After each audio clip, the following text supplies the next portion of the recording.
Since President Dwight D. Eisenhower, top secret files were created concerning off-world activity and visits to planet Earth.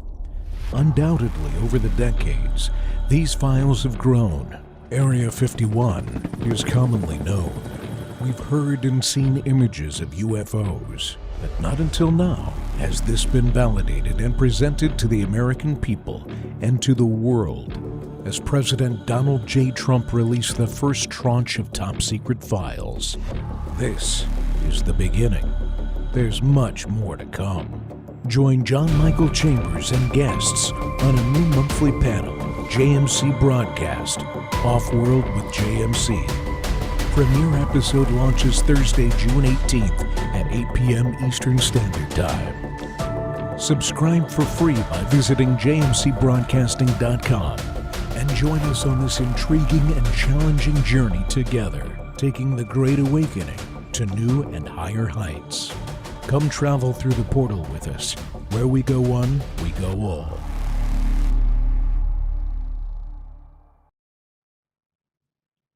All right, Wednesday, June 17th, 2026. Welcome back to the Global Financial Reset, Surviving and Thriving the Transition.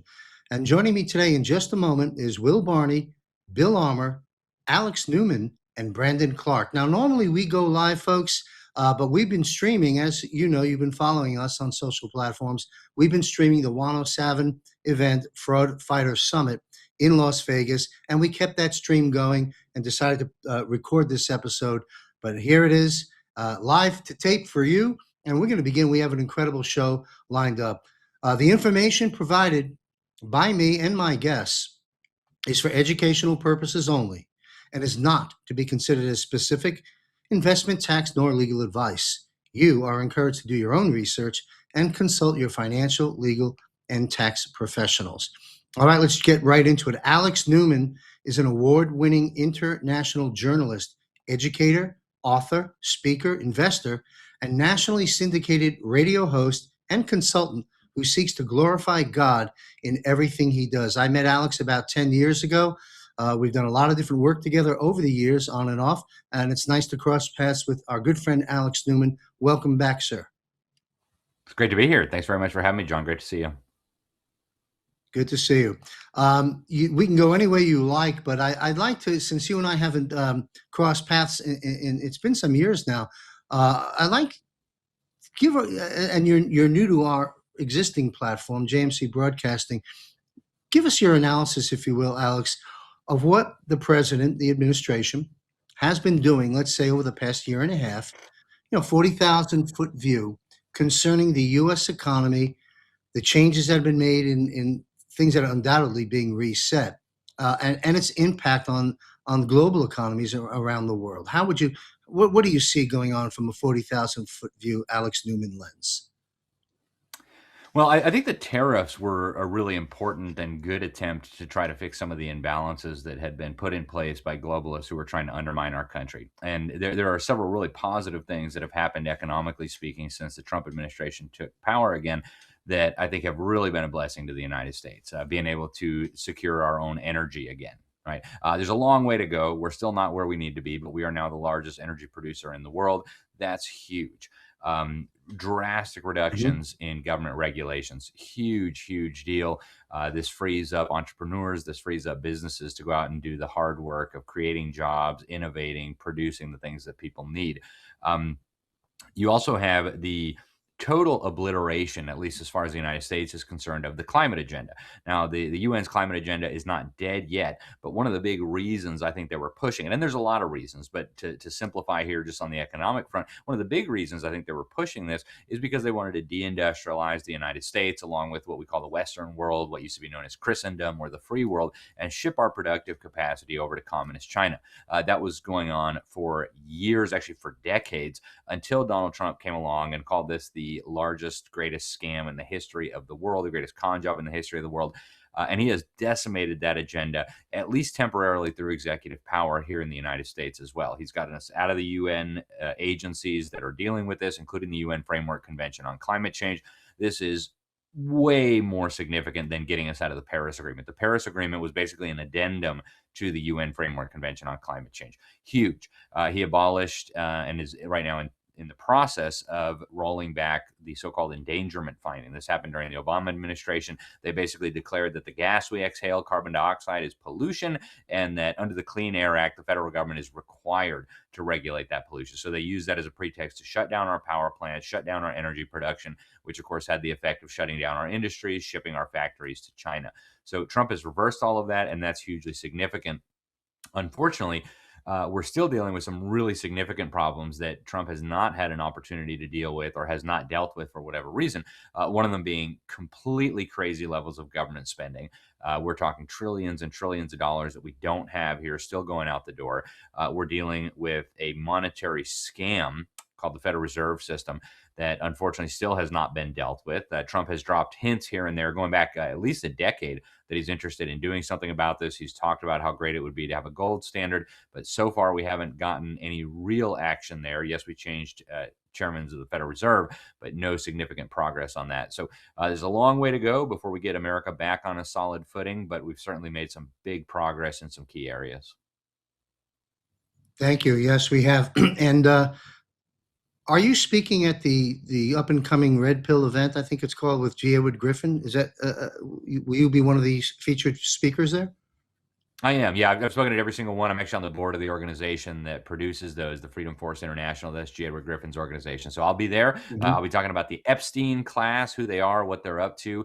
It's way, way deeper than people think. Just, child rape and blackmail. It goes so deep. So I'll be exploring that, and we'll make that available hopefully by live stream for those who can't attend in person. Excellent. What do you, especially with Mr. G, having put out perhaps the authoritative piece on the Federal Reserve System in the Creature of Jekyll Island many, many years ago. What do you make of the U.S. Treasury on March 26th, their press release, I'll call it, talking about the issuance of a new currency, a Treasury-backed dollar, a gold-backed dollar through the Treasury Department? Maybe it's a better way to phrase it. They're talking about Trump on the $250 bill. But in that document, it doesn't mention the Federal Reserve anywhere. I consider that a pretty bold step. What do you make of that? But it hasn't come to be yet, but that was put out for a reason. What's your take on that? Yeah, it was. And I think it's significant. And we've been hearing these little hints from Donald Trump going all the way back to at least 2015 is when I first heard him talking about what a scam of a money system we have, how they're inflating away our wealth and our savings, how gold would be a much better form of money. He famously allowed some of his tenants and some of his buildings to pay with gold. So I think he understands more than he lets on. In fact, his father understood more than for sure the overwhelming majority of Americans. His father was actually deeply involved with some key organizations, including the John Birch Society. That comes from Roger Stone and other sources. And that's one of the few organizations that's really been pushing back against the Federal Reserve for almost 70 years now. So I think Trump gets it. I think he wants to do something on this. I've spoken with some of his surrogates who are very, very serious about doing something about the Federal Reserve scam. For those who aren't familiar with what we're talking about, definitely get a copy of Ed Griffin's Creature from Jekyll Island. It is, I think, the defining expose of the Federal Reserve. But basically, we have a giant fraud for a monetary system where they create currency out of nothing. They loan it out to us at interest. Then they make us pay it back, even though they never created the interest to begin with. So it's a perpetual cycle. And I think that helps explain some of the crazy spending. Donald Trump knows, and certainly Treasury Secretary Bessent knows, that if they were to suddenly stop the crazy spending, the whole economy would get sucked into a black hole, because there wouldn't be new currency in there going out into the economy that people could use to pay back the debts, both through the fractional reserve system in the commercial banking, and then also through the Federal Reserve, through the money that they put out by buying up treasury bonds. So this is going to be a very, very delicate issue. I hope he will bring together people who've been talking about this for a long time, like Ed Griffin, like Congressman Ron Paul, like Senator Rand Paul, people who really understand this, maybe get some of the folks from the Mises Institute. And I hope we'll see something with it. We have not seen any clear indications yet that Trump is going to try to tackle this during this term, but we have had a lot of people drop suggestions. That press release you mentioned from Treasury was significant, and we have to make sure that the totalitarians aren't able to use what I think will be some economic turbulence up ahead as a pretext to roll out either central bank digital currencies or something akin to those, maybe hijacking some of the private sector cryptocurrencies. So, we're in a dangerous situation right now. I'd like to think that Trump has a good understanding of this and he's got a plan, but we need to definitely see some action as soon as possible, in my opinion. Yes, I believe he does have a plan, and he'll blindside them at the appropriate moment. But what is nice, because you and I go back 10 years, who would have ever thought we'd be having somewhat mainstream discussions about reducing the powers of the Federal Reserve and the IRS, and that release from the Treasury Department and so forth. That takes me to Elon Musk. What's your take on Elon Musk? I'm paraphrasing Elon. And I've said this with other guests before, but so for those that I may seem like a broken record, those listening to the broadcast, I like Alex to weigh in on this and get his views as well. So Elon Musk has basically been putting out narratives in interviews and publishing on the social platforms, two narratives that are very noteworthy. One, in the near future, again, I'm paraphrasing, there'll be no need to save money. And then he ratcheted it up and stated even further that you will not have to work. You can work if you choose to, but you do not have to work.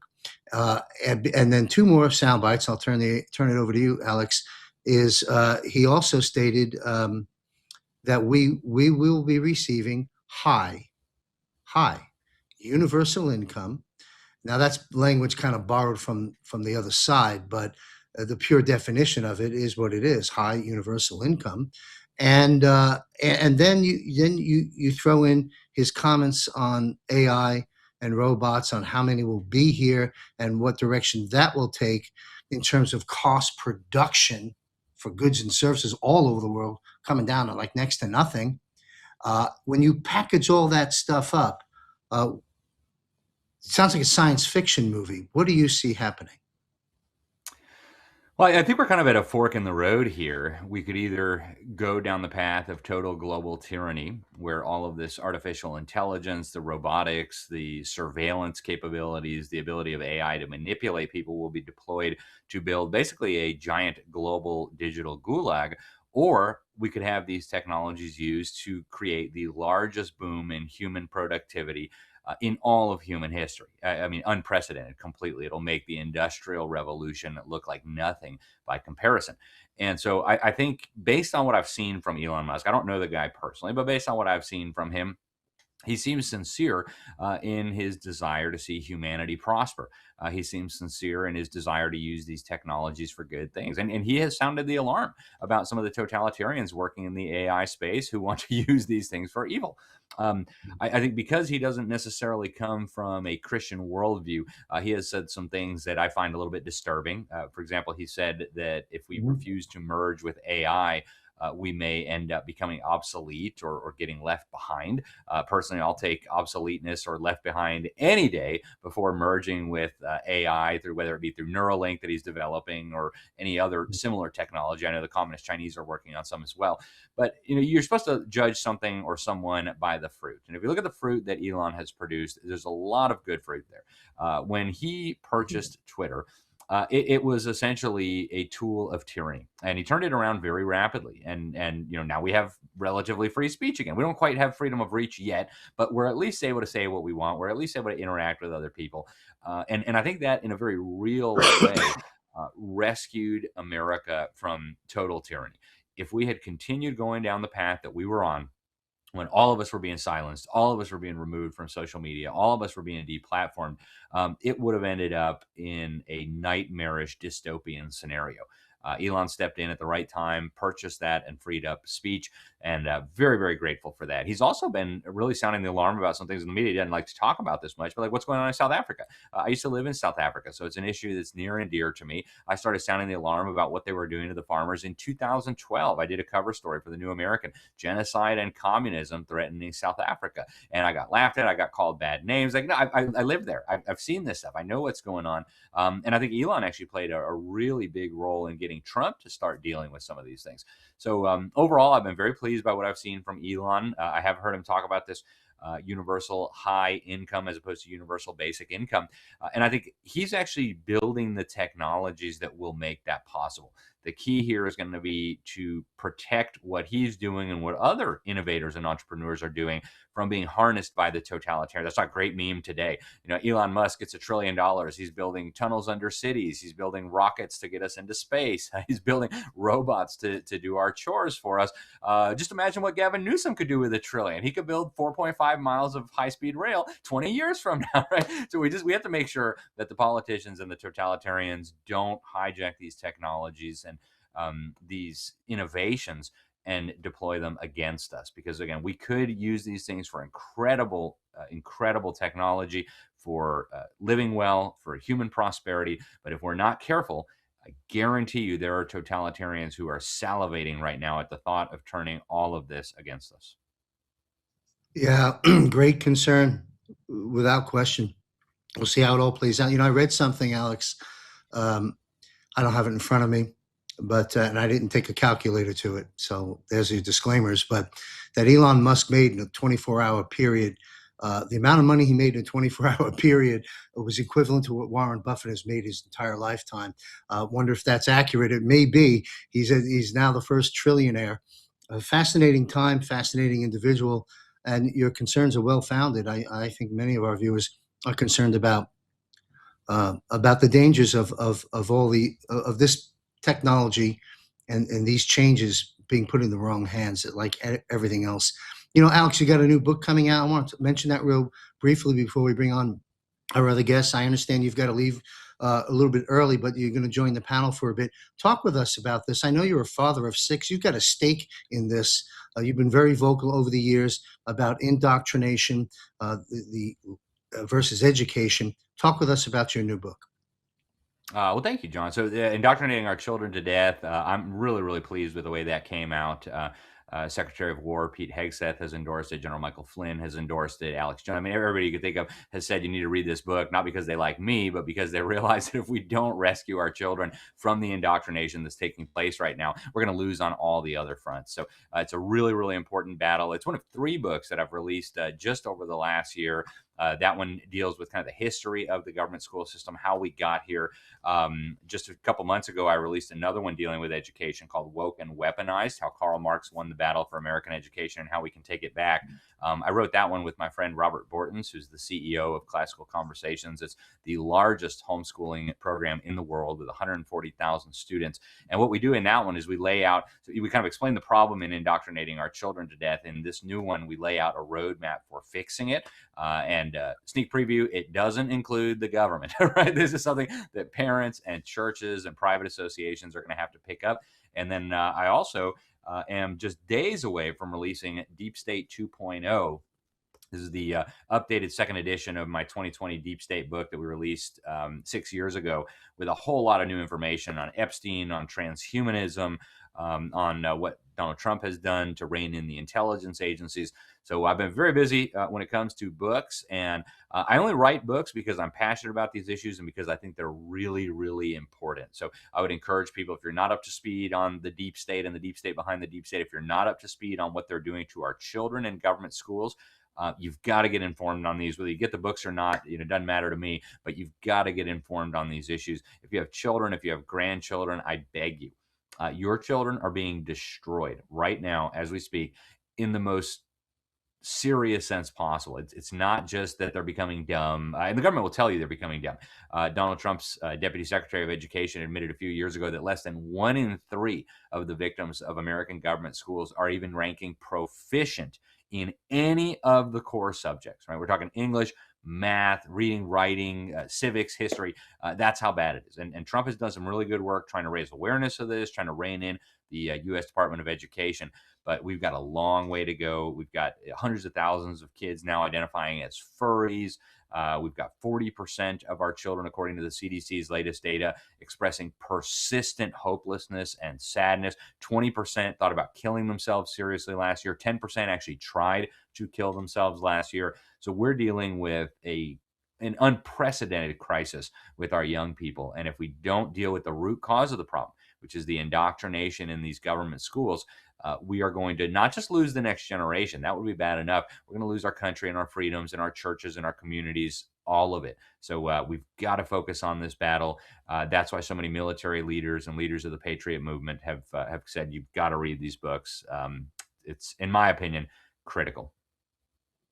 Absolutely. That's our future. And it's an absolute horror and tragedy what you just reported to us. Those statistics of what's happening to the kids and the mutilations on top of that and everything else. Anyway, Alex, what's the best way? We're going to bring our guests on now. What's the best way for people to follow you? Some of our viewers know of you and your work over the years. A lot of new folks have been coming aboard. Direct them to follow you beyond this broadcast. Well, thank you so much, John. So easiest way is at my website, libertysentinel.org. They can pick up our broadcast there. We do the Sentinel Report and Behind the Deep State. And then also the New American Magazine. I serve as senior editor there. Really, really good intelligence digest every day by email. And then, of course, the print magazine once a month. So libertysentinel.org and thenewamerican.com. Great. Thank you. Have a seat in the digital green room. Thank you, Alex, for all your work on multiple critical fronts. And we'll be bringing you back on the panel in just a minute. I've got my two good friends, power guests coming on right now. Let's talk about Will Barney, folks. Everybody knows Will. Do we have, there he is. Okay. Anyway, let's just bring Will Barney on bring him on the screen, if you will, please. Pardon me, folks. A little unscripted today. There he is. Hi, John. Will Barney. Good to be with you. EnochGS.com. Pardon the lack of introduction, but our viewers know you very well. Your introductions will be restored next go around. Thanks for being here. What's going on? What would you like to report on? There's so much happening. Oh my gosh. Between your last appearance. Yes. Yeah, so much is happening. We're actually in a sequence of events right now that have been scripted, planned by the military. We just had the event with the UFC fight 250. Of course, the FBI foiled another attack, again, that was scheduled to be done by some crazies. Fortunately, one of the crazies' mother overheard the conversation and literally called the FBI. Thank you. And they were able to take that down. So nothing happened. Everything went perfect. But it happens on Trump's birthday, his 80th birthday, Flag Day, Constitution Day, and this goes down. And that's not a coincidence. And then we have 10 days later, the coming rally to end all rallies that Trump is talking about. But even before that, we have today, the 17th of June, Trump signs the MOU with Iran in Versailles, France. That just happened within the last hour. It's official. It's all over social media now already. So he says signed in Versailles in the video. We posted it right to X before we came on here. So it's these events and the timing of them are not just coincidental. And I think that's what we have to realize is that we're now in the sequence. There's a variety of things that are about to take place. So we're going to have on the 24th this big event. So that's 10 days following UFC, and then 10 days following that is the 4th of July. I'm wondering what the next 10 days after that's going to be. Okay, so we'll have to see. Maybe it's Clarity Act or something. So we're going to have to see how some of this plays out. But it seems like they're walking us now through an actual sequence of events that brings us to a conclusion of a lot of this. I don't think it's happenstance that Trump announced that deal on Sunday, signed it on the 17th. It doesn't make sense. That's coincidence. I think it was actually planned because he said a deal could happen last Thursday. And now here we have, and then he announces it on Sunday. He could have announced it Thursday, but he waited till Sunday to do it. So there's very specific dates that they're choosing to do things on, and it's not a coincidence anymore. So we're in, we've talked about all these events that need to happen so we can have a reset, a financial reset, an education reset, a reset of almost everything you can imagine, political, religious, the whole bit.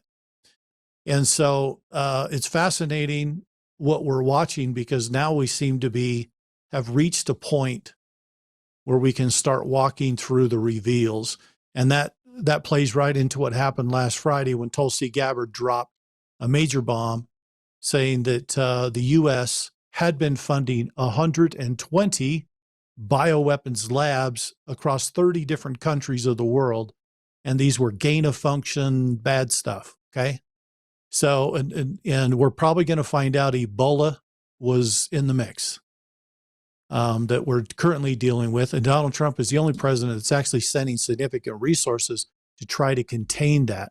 I think this recent outbreak of Ebola was an attempt by the cabal to try to restart something again in desperation, and it's being tamped down rather quickly. So we are certainly winning the war, and it seems like there can't be anything to stop these events and the trajectory that they're on. Hope that helps. It does help. Thank you, Will. Let's bring on our panel. Bill Armour, Alex Newman can join us if you will. Everybody knows Bill Armour. He's a frequent guest. He is my gold and silver expert and knows a thing or two about hard assets and what's going on in the economy. Thanks a lot, Bill, for joining us as well. Great to be here. Let's have a discussion. Thank you. Let's have a discussion about what Will Barney just talked about. And I caught a clip. Of course, I'm in Thailand here in the morning of the president walking into the room and going, "I'm the boss."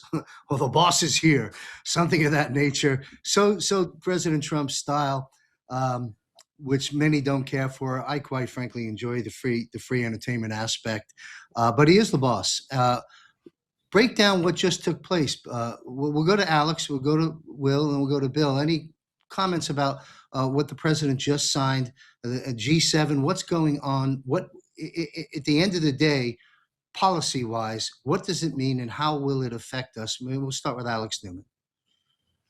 Sure, thank you. It's an interesting agreement based on what is public so far. I know a lot of the neoconservatives are very upset. The people who were most enthusiastic at the start of the war are now crying foul. Mark Levin, Ben Shapiro, some of these guys are really, really upset by this agreement. It seems like they just wanted the war to go on forever, which you wonder why. But I think all the right people are mad about this, and so I think that's encouraging. I do have some very serious concerns about the Iranian regime, as I know the Trump administration does. And I think those concerns are well-founded, not just what they've done over the last few decades, but also their relationship with the Communist Chinese and with the Kremlin. So I think Trump is involved in a very delicate balancing act here. He's got to keep a large enough coalition together. He's got to avoid alienating key constituencies. And that's getting harder, I think, with some of the machinations that have been going on. But I know a lot of us are very glad to see this war end, especially with what it was doing to global energy markets, especially with what it was doing to the MAGA base. So I think it's the right move to try to wind this thing down as quickly as possible. We'll see once all the details are released. I know this MOU sets them on a path for more negotiations over the long term. They're trying to get them to give up their nuclear program. They're trying to get them to do various other things in exchange for some foreign investment. I know the Iranians desperately need foreign investment right now to try to rebuild some of their energy infrastructure. So I think we're moving in the right direction with this. I'm glad to see it. And for those folks who say, Trump can start a war without constitutional approval, but we're going to need without congressional approval, but we're going to need Congress and the Senate to give 2/3 majority approval to this agreement. Frankly, I think that's ridiculous. So the people saying that, in my opinion, ought to be laughed out of the room. Thank you. Will, any follow-up? Well, it's interesting what we're watching, because if you look at Iran, you look at China, you look at Venezuela, you look at Cuba, they're all interconnected. Why? They're all interconnected because these were the controlled opposition, and they're funded and financed by the same City of London bankers, that have been controlling this entire grid. So it's interesting when you see various voices saying, "Oh, we don't like this." Even some of them coming from Israel, "We don't like this deal."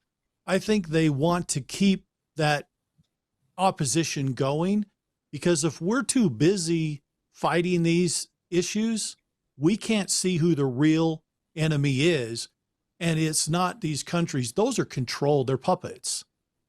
So the real enemy is going to be the money system that was behind this hegemony that's been going on for the last 100 years. And so Trump is blowing this whole thing up. He went in there and threw a grenade in the whole thing, and they don't like it one bit. That's why they keep making attempts, trying to take his life. And when he struts into the G7, and I saw the video a couple hours ago when he walked in there, and he says, he literally said, "I'm the boss," and then he smiled, and everybody then wanted to shake his hand. Well, this is clearly what's happening. He is the boss of the entire free world, if you might say, because no one is recognizing a leader other than Donald Trump at this stage, because they see what he's doing. He's dismantling all of these neocon networks that were claiming to be the conservative movements.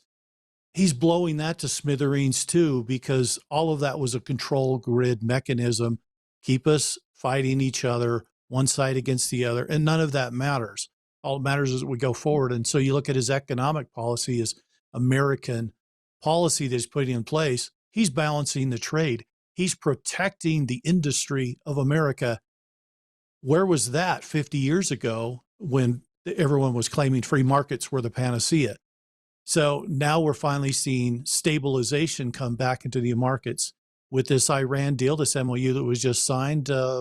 Oil's already down in the 70s per barrel now. This is fantastic. He said it would drop like a rock, and it seems to be moving quickly. Yes, that's very important. And it was a small price to pay for the operation that's by and large unfolded in Iran, was the spike in inflation, the spike in gas and oil, and everything related to that because of inflation. And now that's dropping. And I would put it on the record, I'd like Bill to weigh in. I'm not an expert in any of this stuff, but I'll bet you when all is said and done, you're probably going to see oil pretty comfortably hanging around in the $40 range at some point in time, which I think ultimately will be good for the economy. Bill, what's your take on all this? Yeah, absolutely. Well, in response to some of the neocons that believe, we should have kept this going, I was watching Freedom 250, and not a little off topic, but I think it plays in nicely. The American that fought on the main card is 6-1 underdog and beat the daylights out of the other guy. They threw in the towel at the fifth round, and he didn't even fight the fifth round. The other guy just gave up.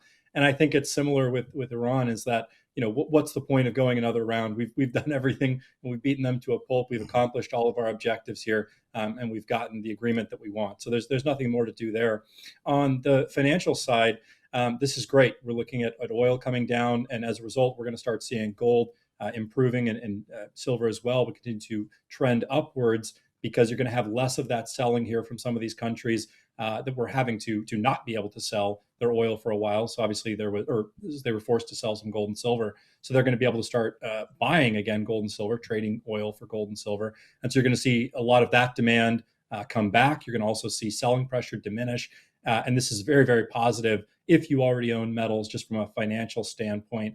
As far as the G7 goes, I think one of the takeaways that I had is just the debt that echoes throughout every country involved. 60-70 trillion dollars net of debt across all of those countries. And I think it's just continues to add to the conversation we've had many times before, which is the monetary system as it exists right now is not one that can continue forever. And all these countries, really don't have an answer if you were going to look at the dollar, which is why every single one of the countries that attended has committed, or at least been surveyed, to plan to increase dramatically gold buying over the next several years here. So I think we're seeing a general trend as metals play into the financials of this war and the war ending. Thank you. Yeah, it reminds me, we just mentioned when President Trump walking into the room and say, "I'm the boss," and everyone shaking his hand. I think he just dethroned Bruce Springsteen from owning that title as boss. I just figured I'd throw that out there. But you mentioned UFC. I want to make an announcement to our viewers. We're holding a special broadcast panel next week. I did a monologue. I should cite the source. I don't have it before me, but I'll cover all that next week in the special broadcast of where it came from. It got over 1 million views on one Facebook post alone. I don't know how many views collectively elsewhere, discussing what really took place. What was the significance behind the UFC event? And we're going to break this down in a panel with Will Barney, Rob Cunningham, Christy Allen, who publishes Tsunami of Truth at JMC Broadcasting. She'll be on camera for the first time with us. And retired Lieutenant Colonel Tom Lennox. So that's just a quick announcement, a special broadcast for next week. We're gonna break down each piece of significance, 1871, the end of maritime law, the return, all of that, of what really took place at the UFC. So stay tuned for that. Excuse me, folks, in and out of the hospital still. I want to change the subject since this is a financial show predominantly. Let's talk about something that this panel may or may not have a lot of data on. I certainly would like more information. I understand there's accounts that the president has set up. We'll go back to the top of the panel with Alex. Nearly 6 million children have signed up for. Do you have any information about the Trump Kid accounts or whatever it's called? Do you know anything about this? If so, educate us on it. Yeah, I've heard about these, and the idea is that the government will put in a little bit of money for these children to have and then invest, and hopefully it'll grow over time. And then when they get to be adults, they'll have a little bit of money to start doing something with, whether that be education or a down payment on a home, something like that. So I think it's still in the early stages. I'm surprised that many have already signed up. My youngest just barely missed the cutoff. So we'll see where this goes. But one thing that I think we do need to encourage Americans to do more is savings. Savings is an absolutely essential part of economic growth. Without savings, you can't have investment. Without investment, you're going to be eating into your own capital. You're not going to have innovation. You're not going to have growth and productivity. So we need to get back to being a nation of savers. And the government and the Federal Reserve have disincentivized savings by printing endless amounts of money and stealing away the value of our currency, stealing the purchasing power. And so there's been an incentive not to save, right? Quickly spend your money or it's going to be worth less. It's like Zimbabwe. If you don't spend the money quickly, it'll be worth less when you finally get to spending it. And so we do need to get back into the business of saving money, and that needs to be the norm. So if we can get young people to start getting into the mindset of saving and investing, that's going to be a net plus for the economy. Yes, and a follow-up by me is we hear about the president talking about no more property tax, no more capital gains tax, no tax on tips, no tax on Social Security, and I'm probably missing a few that Will or Bill can fill in the blanks on, but you're right. You have to have incentive. And, if you work hard, see, the old model was a trap, right? They set us up. Mm-hmm. You go to school to get educated, to your point, Alex, not educated, indoctrinated,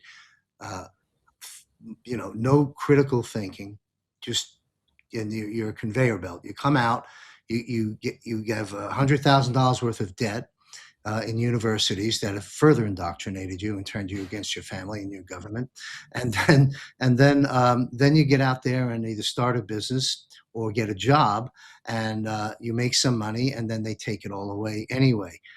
On a hunch, to our audience, folks, that system doesn't work, and that's what this reset in part is all about. And it really does provide hope. Faith, hope, and love. It provides hope and promise for the future, for the children, and for folks like me that are far more advanced in age. There's still some benefits that can come my way with high universal income. That sounds a lot better than a small Social Security check, which is a fraction of what I'm getting back of what I paid in. But that's just my commentary. Will, any comments on the children accounts that the president's talking about? Certainly. Well, there's two types of children accounts. So you have these Trump accounts, and that's for all children, and it's actually available to any children under the age of 18. However, the government isn't going to put some into there for you unless you were within the birth range of Trump's present term. So 2025 to 2028. So if you're in that term, then they will actually put $1,000 per child in there. That's amazing. To boost that. But really, you can, any child under the age of 18, you can set up an account for, and you can start saving for. And I believe the contributions can be up to $5,000 per year for each of these accounts, allowing, grandma, grandpa, other people might contribute, right, to help grow this. And this is phenomenal. Think of how different this is from the old system of let's just get everybody dependent on the government and what they can get from it their lives are crushed by this economic system that leaves no room because of the taxation and everything else that's going on. That is so different. And Melania actually announced just this last week, she held a little thing about the Fostering America program that she's all about, where she wants to set up accounts, special accounts just for children in the foster care system.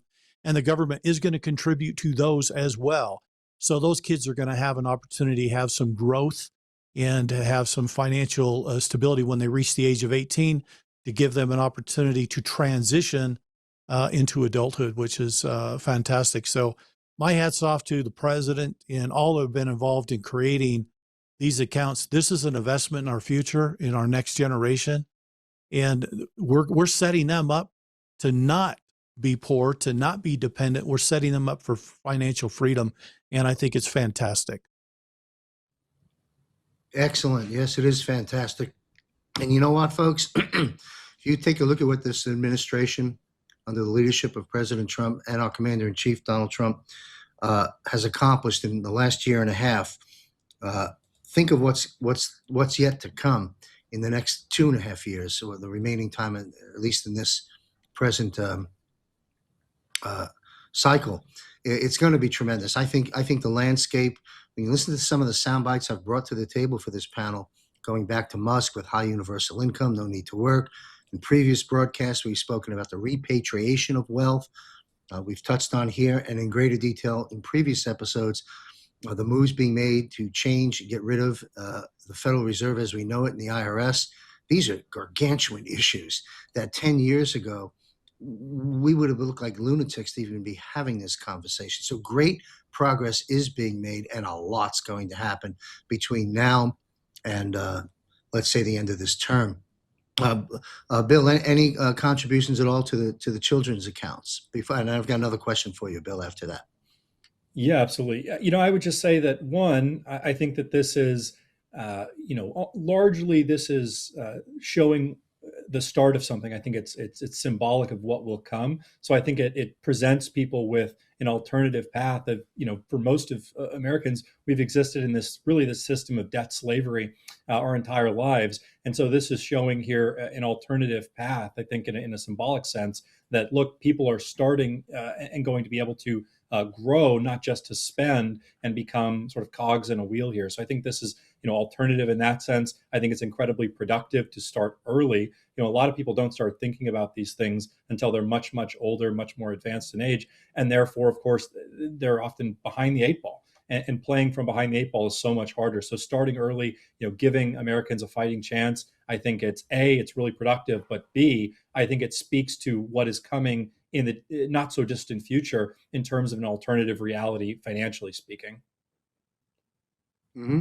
Again, folks, none of these talking points would have been on the docket had President Trump not arrived. Of course, we should be grateful. We should be grateful. This is a different type of a show than we normally publish here, but a lot of folks tend to look at all the negative and all the horrors that are out there, and we do need to look at them. We need to address them. We need to take them on. We need to expose them. We need to eradicate them, and we're also in the process of doing all of that. But there's a lot of good things happening here.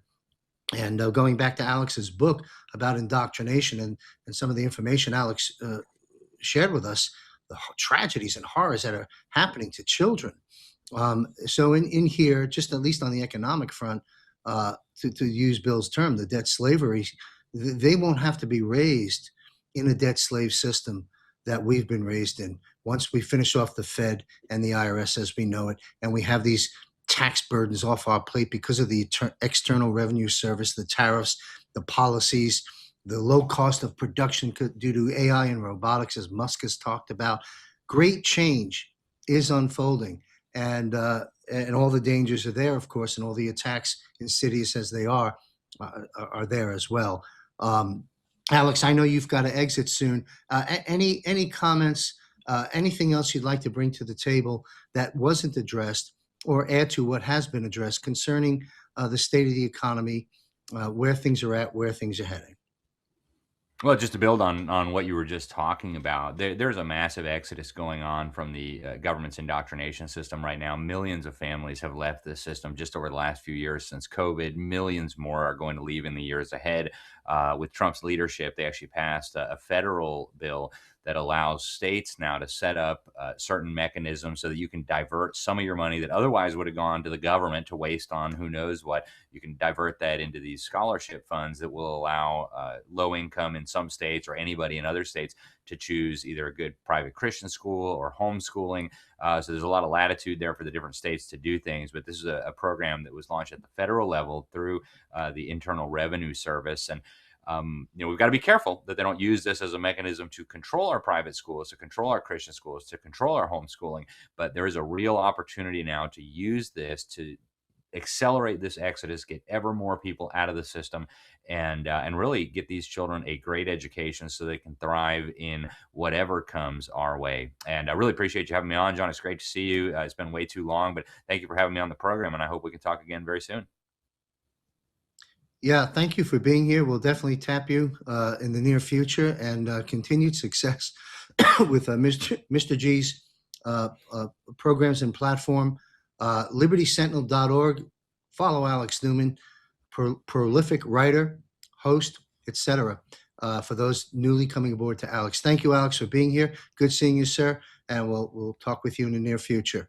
Thank you. Thank you. I want to go to Bill Armour and Will as a follow-up and ask you, Bill, can you, from a layman's standpoint, putting on our education hat, as if you were standing in front of a white marker board, if you will, and you've got a captured, interested series of students that want to learn from that viewpoint, and you can take it down as simple as best, and we'll build it up from there.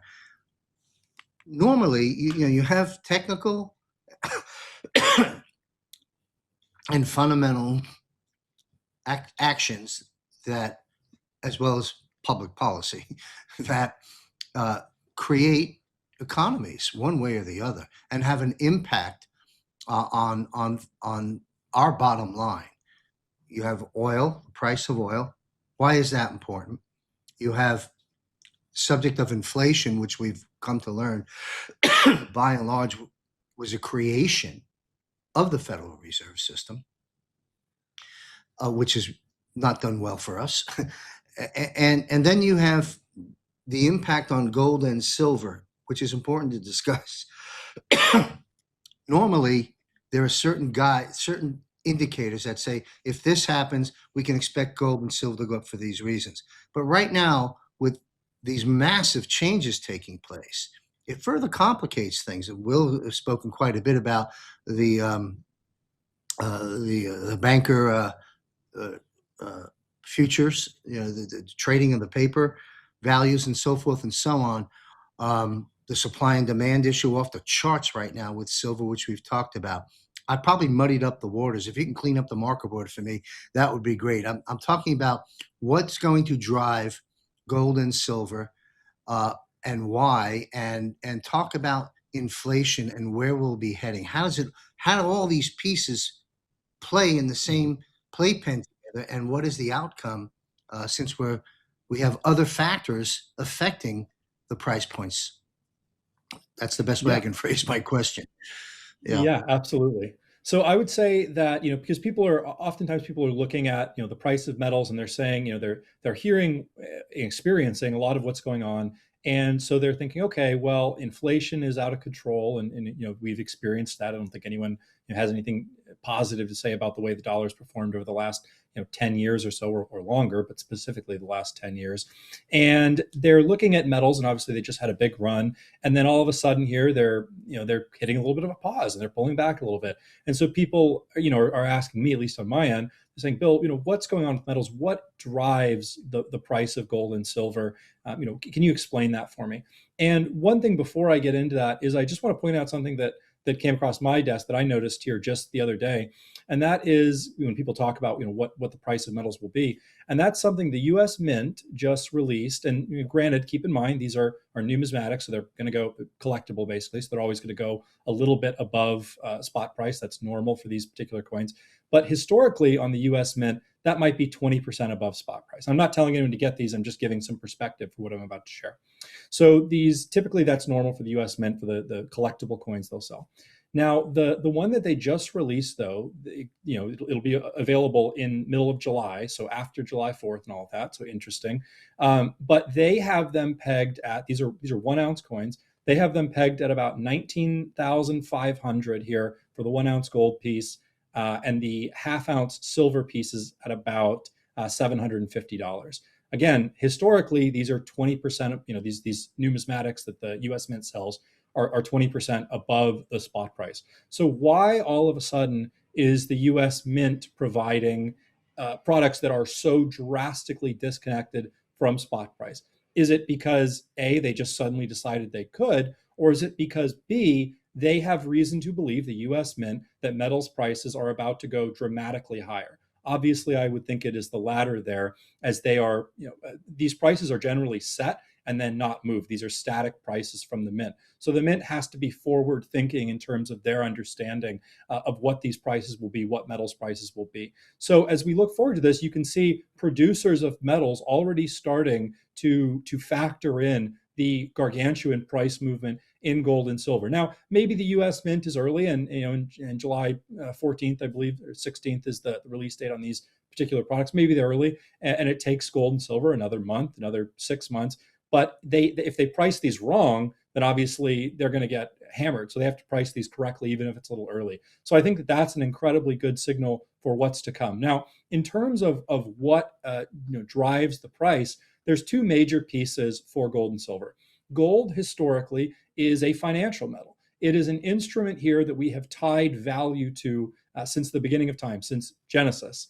And it will be a tool here that we tie value to into Revelation, into the very end. So historically speaking, I mean, we go A all the way to Z. It has value, it maintains value, and that will never change. The only question is, what do the currencies that are not tied to gold, what do they do? And we've seen this throughout all of human history. This is not an isolated incident. Anytime that a country or some facet of control gains economic control over a currency and they disconnect it from metals, from any physical entity, what they do is it gives them the control mechanisms by which to create debt, create capital here that they don't otherwise have.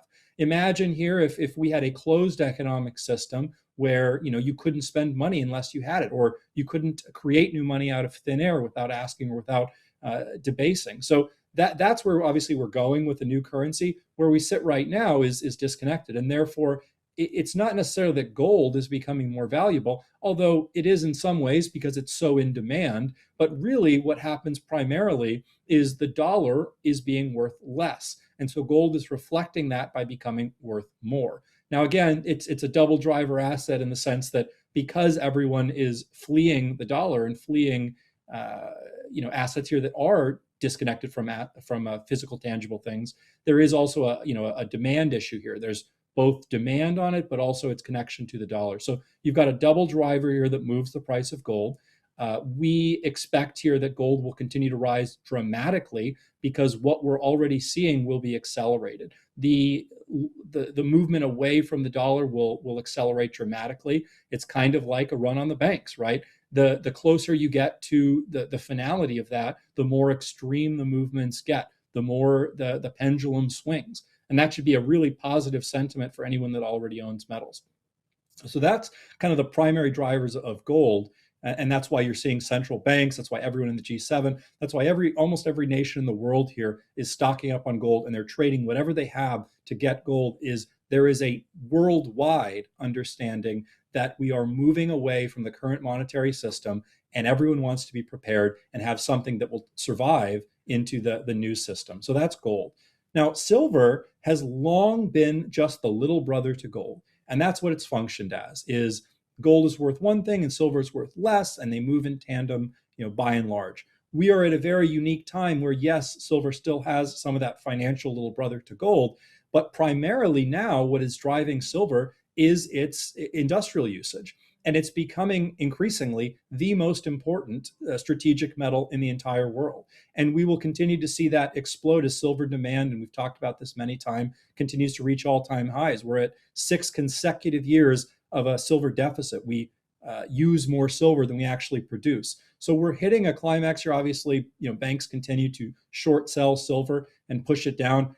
I like to point to the three strikes rule with silver, which is really with any economic instrument, a stock, metals, anything really, oil, is that when something here 3 consecutive times holds a limit or a bottom line, that tends to be the trampoline by which it responds. And what we've seen with silver is that through tremendous selling pressure, it has dropped into that $65-ish range 3 consecutive times now, and each time it has rebounded. At some point, those short sellers who keep driving it into that $65 range, they run out of capital. Even with the near infinite capital that the Federal Reserve provides to them, all they're doing is digging the hole deeper and deeper. And obviously, they put themselves in a point where they either win or they go defunct. And so they really don't have that many options left. But I would firmly estimate that as this is the 3rd consecutive time that it has rebounded like this, that this bodes very well for the immediate future of silver and the long term, especially, again, as these supply constraints continue to be, I'll say, unearthed. So all of that to say, the mechanics of gold and silver and what drives their value, of course, it's driven in intangible in reality, whereas what drives these paper prices, stocks, stocks hit all-time highs, very recently. And I think that people say, how is that possible? It's not. But that's what the infinite capital here of the Federal Reserve can do in order to trick people into continuing to following this economic system, this debt slavery system that exists. Wow, you unpacked a lot there. Thank you very much. And, money debasement comes to an end soon. I love the way that sounds. That is so important. I mean, that's the foundation of the whole darn thing. Before we go over to Will Barney, I took some notes to remind our viewers, and for those that missed previous episodes, this may be the first time you're hearing it. And I can cite an episode I did with Juan O'Savin, published maybe 10 days ago on our platforms, a special broadcast with Juan, about 2.5 hours. Let's throw this on top of that great analysis that Bill just provided in terms of the moving parts and the mechanics and the changes that are taking place. We remind our viewers that the president has talked about setting repricing gold to about 20,000 plus an ounce. Let's not forget about that. Let's not forget about the potentiality of silver having a floor set to it because of its critical importance, supply and demand issue to keep the world's industrialization happening. A floor set at silver. Boy, what a gift that is. You mentioned stocks, Bill. Juan's on the record and off the record stating he's not concerned about the stock market. Could keep going up, could go to 60,000. Heck, it's almost at 52 now, right? But we know the corruption that lies within. But why would President Trump want to completely collapse the stock market in the middle of all these other things? The answer is he probably doesn't. And in my opinion, that's why it's at 52,000. Could it drop? Could it be a controlled demolition? Yeah, we'll see how it plays out. But later, if it doesn't collapse, as the system gets reset that Bill was just talking about, you have it'll be cleansed out at the right time. I'll put it that way, and proper productivity will be taking place. But that's the stock isn't the elephant in the room. The dollar is the elephant in the room, and the repricing of gold and setting a floor to silver are critical pieces here.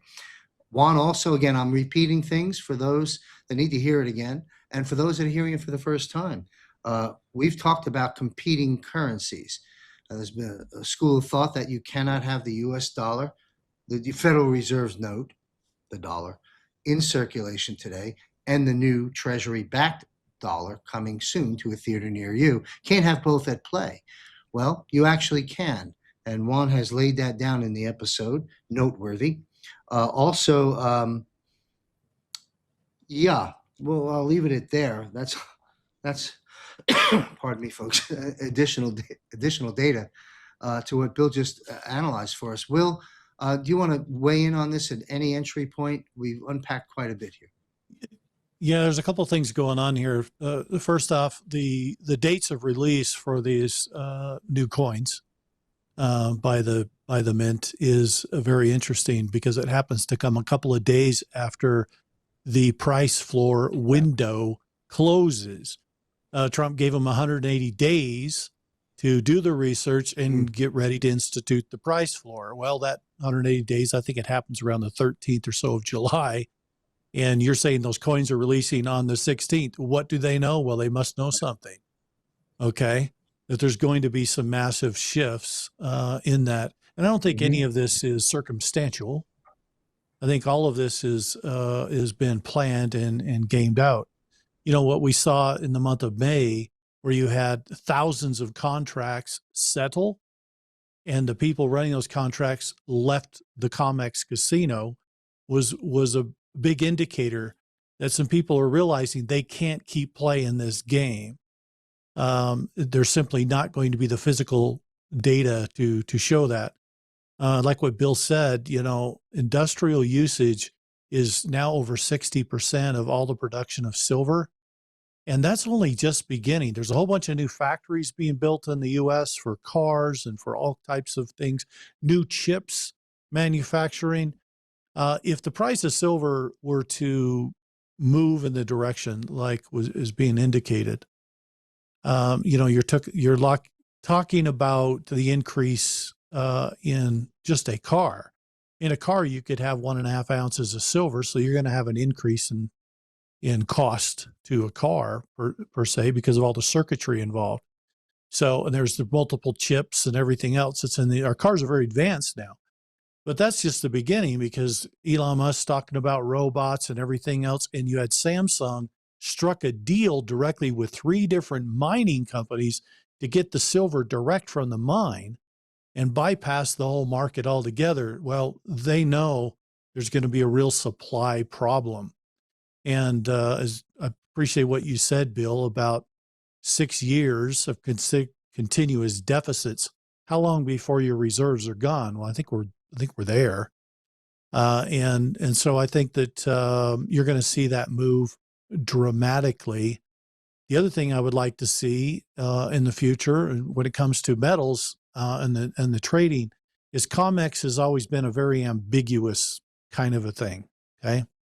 What I mean by that is it's quite opaque in terms of what's really going on. And people don't really know how many paper ounces are to a physical ounce. But what would happen to COMEX if you simply brought it onto blockchain, where there was full transparency and every ounce you bought had to be linked to a physical ounce? Suddenly it blows that whole thing apart. They can no longer play the games. And I think that's ultimately where everything's headed. If Paul Atkins, the head of the SEC, is saying the entire stock market will be on chain within the next 12 to 24 months, we could probably expect these trading markets like the COMEX to also go on chain, and that cleans up the system. And then you start to get real price discovery instantly every day. And I think that's going to be a dramatic move in an upward direction for these metals. Predominantly, if you're looking at gold is the backer of money. People have always considered that for thousands of years. This is the thing that supplants the various forms of money that's out there is having gold. So if you look at that and you look at all the countries around the world and how much gold are they sitting on and how much can they afford to print in terms of money represented by real gold. If that price is at 19,000 or 20,000 an ounce, their gold now covers more currency and allows them to do more. So an upward direction, I think, is probably where this is headed. I don't think it can really go anywhere but up if we're going to meet those types of asset-backed printing of money here in the future across the globe. I think it needs to be higher just to backstop the money that's coming.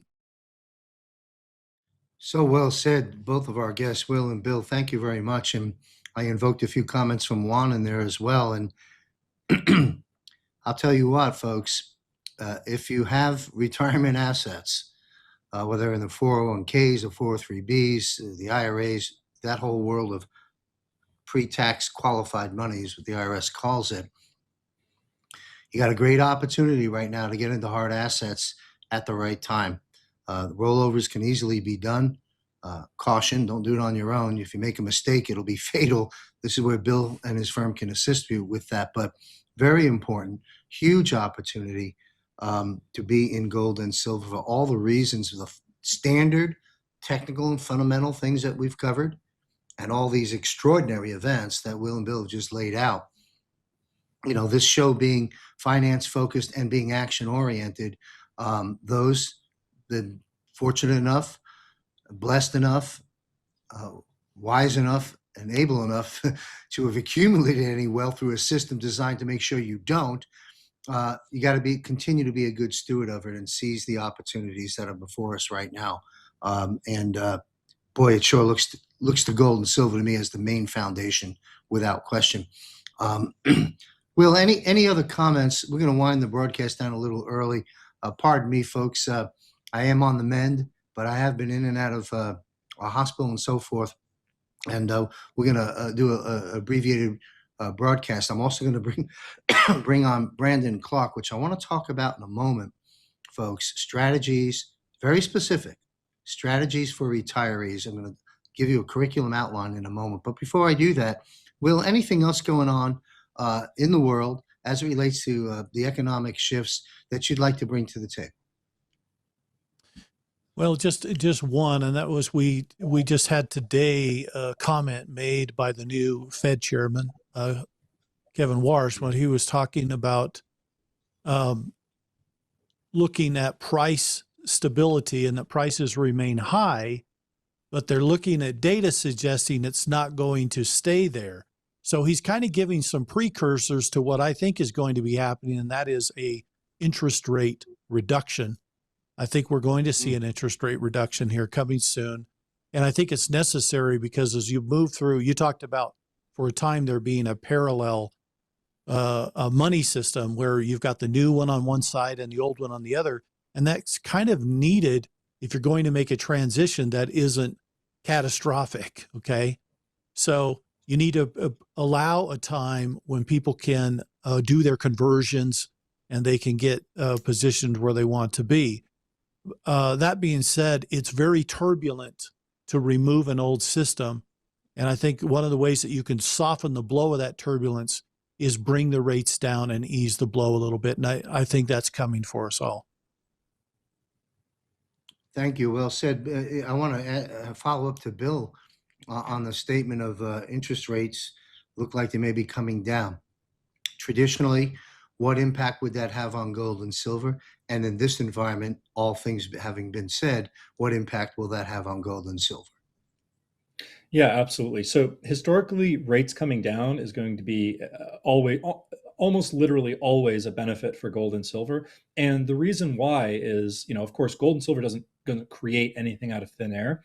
So if people are choosing what to do with their money and they want a safe haven asset, historically that's been, let's say, treasuries. So obviously will reflect the interest rate, and they can get a tremendous amount in treasuries, relatively safely, historically speaking. Then they're happy to do that. When those interest rates come down and they're not getting as much money in treasuries, they say, well, I still have the risk of the dollar and default and all of that. Or I can go to gold and silver where I can get probably better results and have even more safety. And so as those rates come down, that's always going to be productive for gold and silver, historically speaking. So that's very, very positive. And I think that that's one thing people should keep in mind as something that Trump has mentioned many times that will be coming.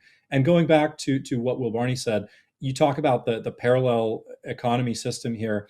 I mentioned this, in a previous episode, but that's exactly what happened here when we left the pound, when the world reserve currency was the pound. Is initially here there was not a, hey, everyone has to switch. The pound still existed, and then of course Bretton Woods, which was how we tied to the dollar, took prominence here. World reserve currency, tied gold to it, and we moved to that. That was Bretton Woods. But the two currencies still existed. Now, granted, the pound took a beating over the next 10, 15, 20 years, but that didn't mean it didn't exist. It existed in some form or capacity. And I think that similarly, the dollar as we know it today will still exist in some capacity, but it will probably take a beating in the same way the pound did. So there's a lot of historical relevance and reference to this. Again, I talk about currency change. Currency change is not a new thing. Currency change is something that has happened in literally tens of, or if not hundreds of times throughout history.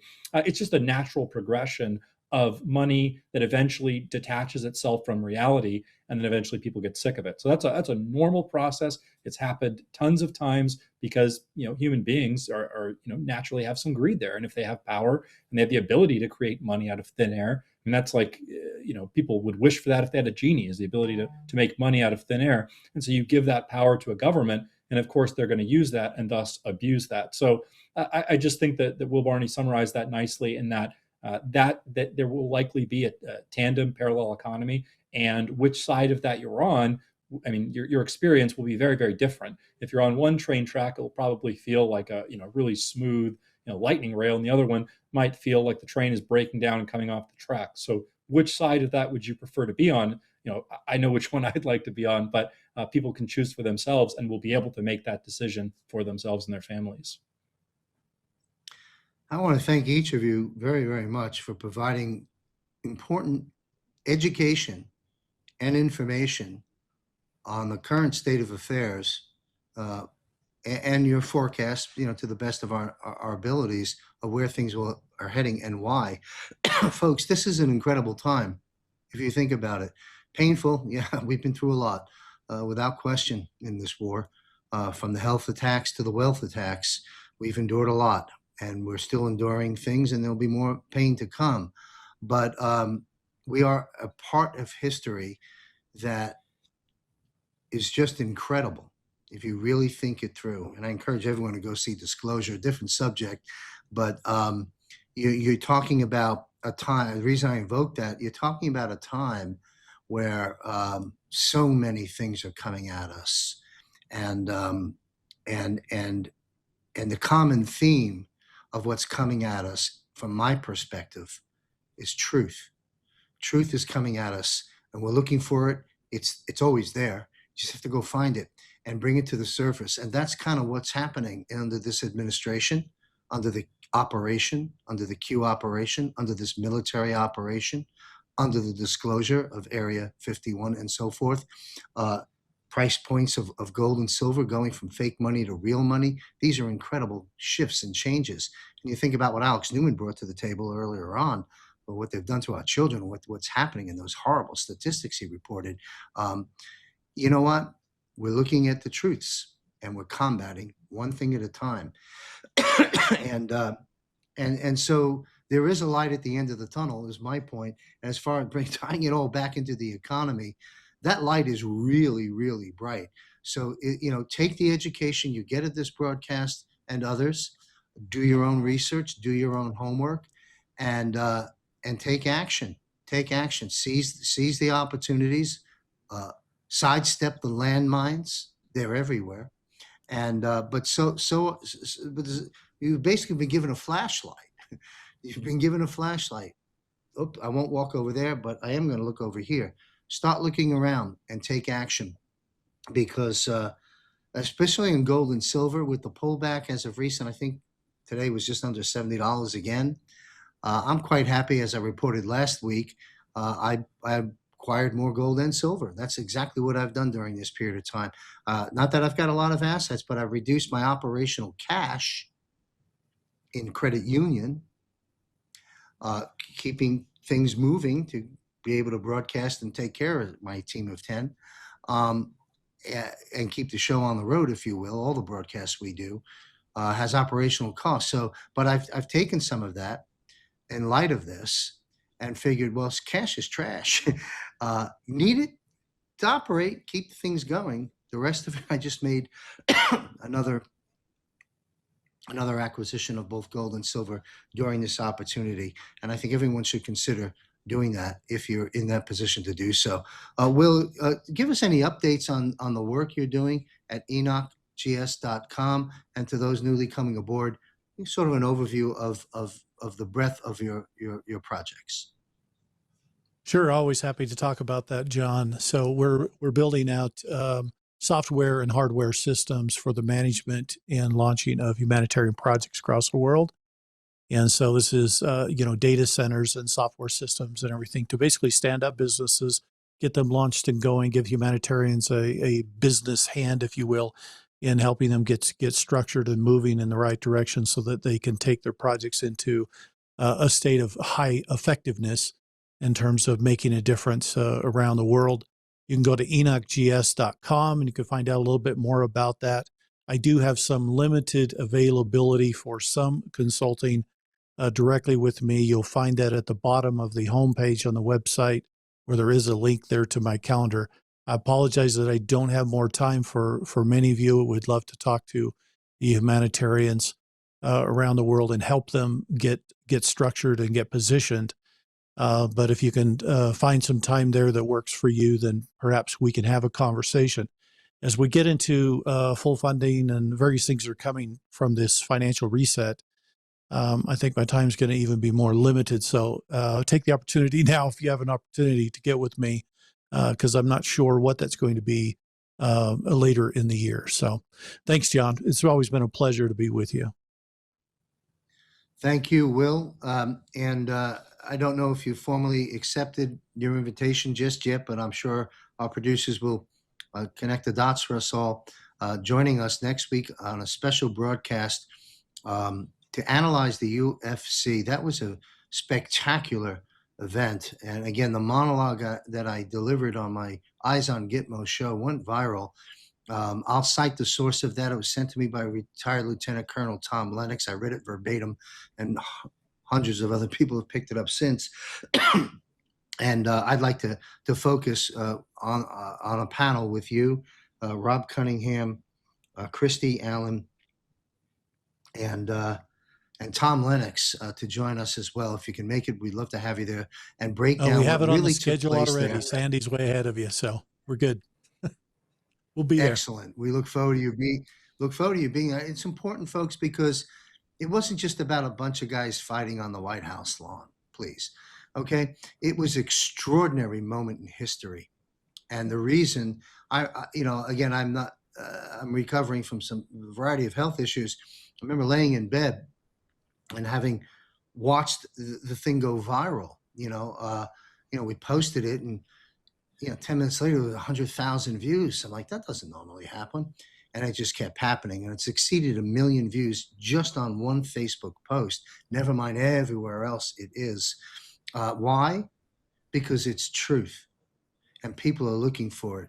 And the truth is seeping in. And I can't wait to break down each line item of that monologue of what we all saw take place at UFC, including the statement, I'm going to say it, Big Mike, Michelle Obama is a man, whatever the gentleman said.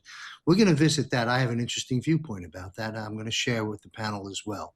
So stay tuned. That's a cliffhanger. Special broadcast next week. Thanks, Will, for accommodating us.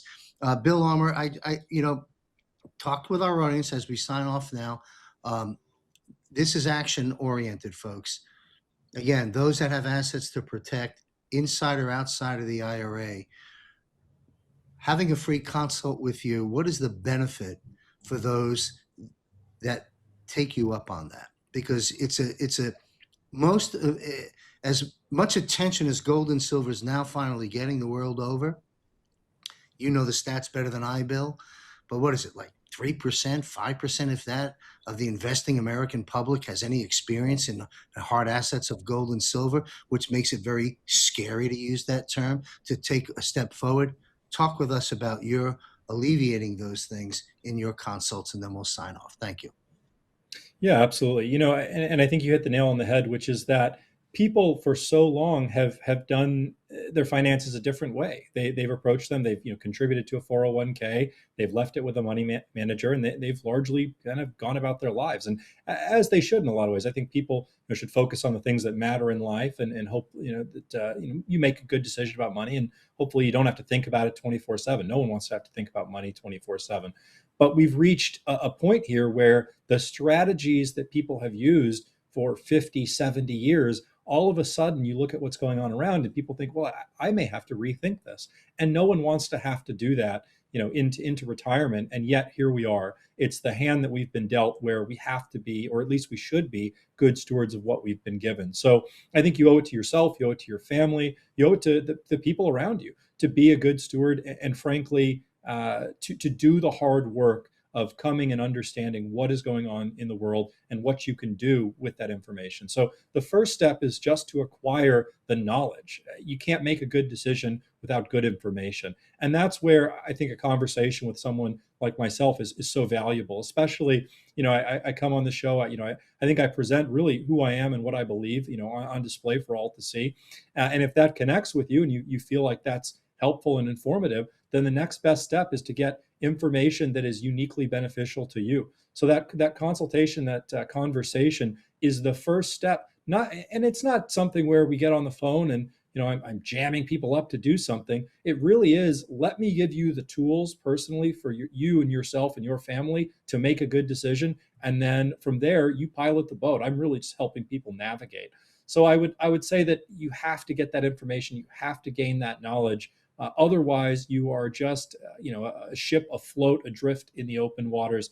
And frankly, we're in the middle of a very bad storm. So I think it's prudent, it's intelligent, and it's thoughtful here to make that choice and make a call, and develop and gain some understanding. Thank you, Bill. And I want to direct our audience to wealthcoachuniversity.com. Scroll down, a little blue tab, Advisor Scorecard. Read it. It's downloadable. It's readable.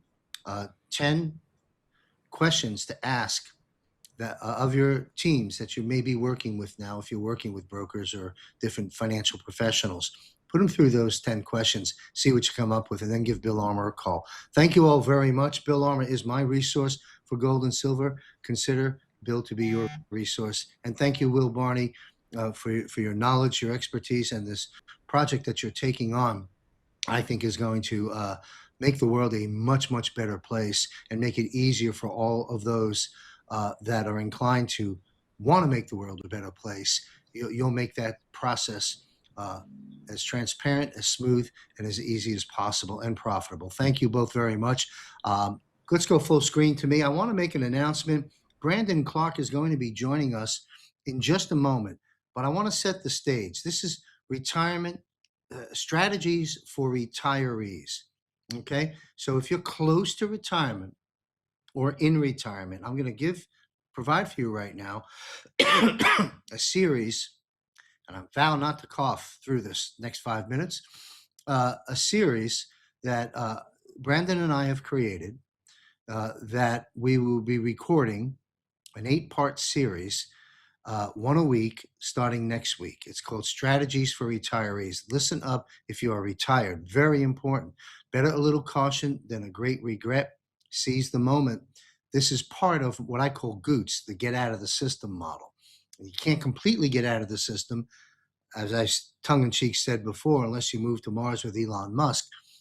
But you have to understand what the reset's about, what the dangers are, and what the opportunities. Now, this is micro-niched into those who are retired. Why am I doing this? Because people are asking, what about me? I'm in retirement. I'm worried about my pension. What happens if the bonds crash?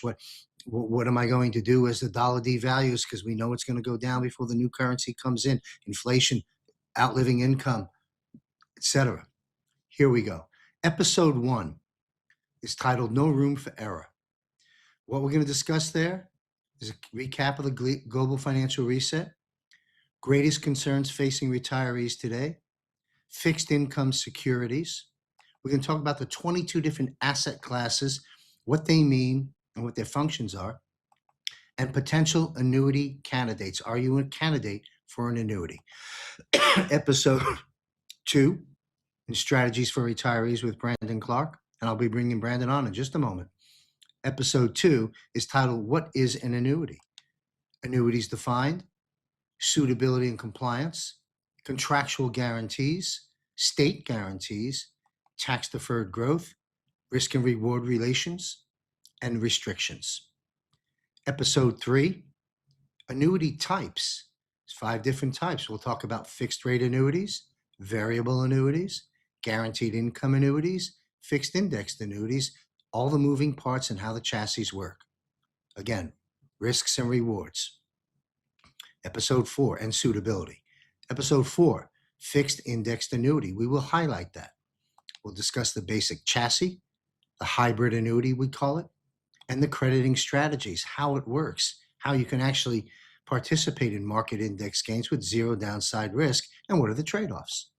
Episode 5, IRA and 401k rollovers, debunking the Wall Street myth, safeguarding your life savings with annuities. Episode 6, annuity upgrades for those that own annuities already.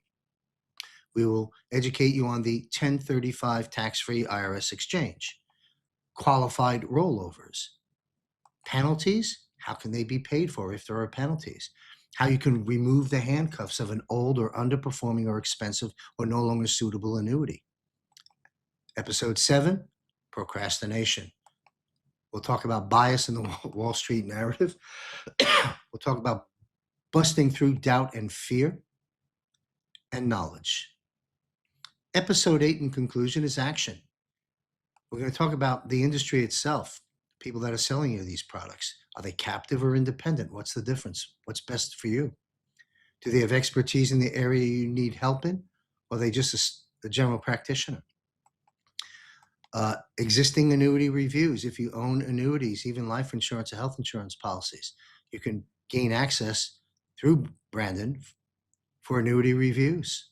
It's like a health report, an MRI, a CAT scan, illustrations, and free consults. So having said that, I'm going to take a brief breather and a break with this important announcement, and we're going to bring Brandon Clark, retirement planning specialist, on to talk for a few minutes about strategies for retirees. I'll be right back. The currency and banking system itself is about to change. The Federal Reserve's banknote, money is debt, as in the US dollar, is about to change. We are moving into what may be a stable coin backed in part by gold and other commodities encrypted into a QFS. Do not confuse this with the central bank digital currency of which President Trump has spoken out against. Cryptocurrency, wallet, XRP and XLM, the tokenization of everything, a sovereign blockchain-based wealth system. Digital currency is the future, and the future is here. The digital age is upon us, restoring a sound currency as opposed to the Federal Reserve's debt-based note is where we are heading. So many questions need to be answered. This is where Module 5 comes into play at wealthcoachuniversity.com. The time is now to further your education on this most important subject. Josh Reed is part of my resource network and will provide a straightforward yet high-level base of education to help you gain a better understanding of this important topic. Visit wealthcoachuniversity.com. Yes, it's time. Brandon Clark is the founder of Triad Retire. He has spent more than 15 years helping clients address their insurance and financial planning needs.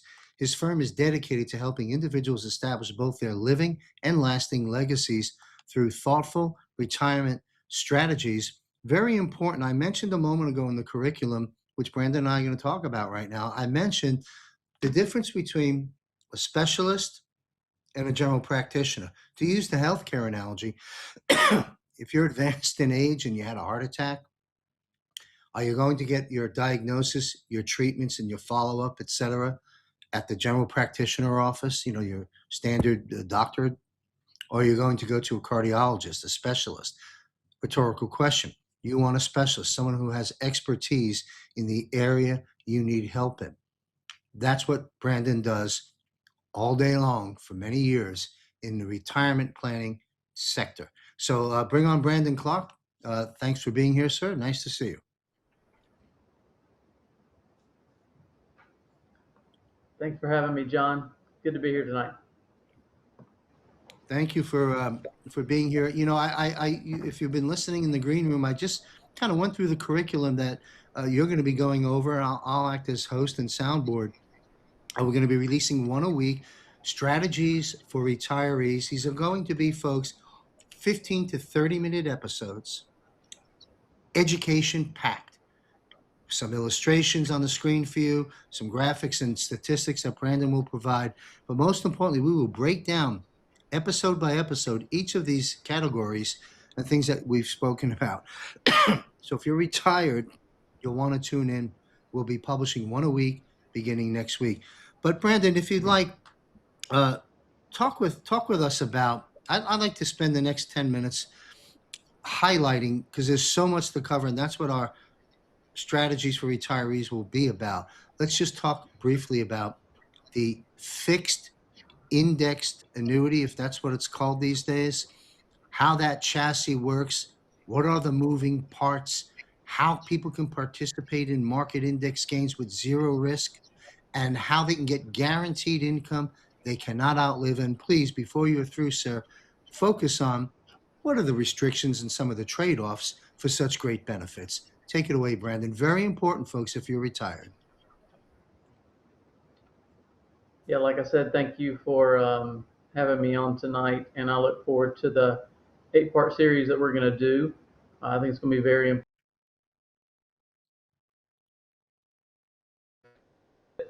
They fit perfect for people, and they give people peace of mind. They allow someone to live longer, studies show.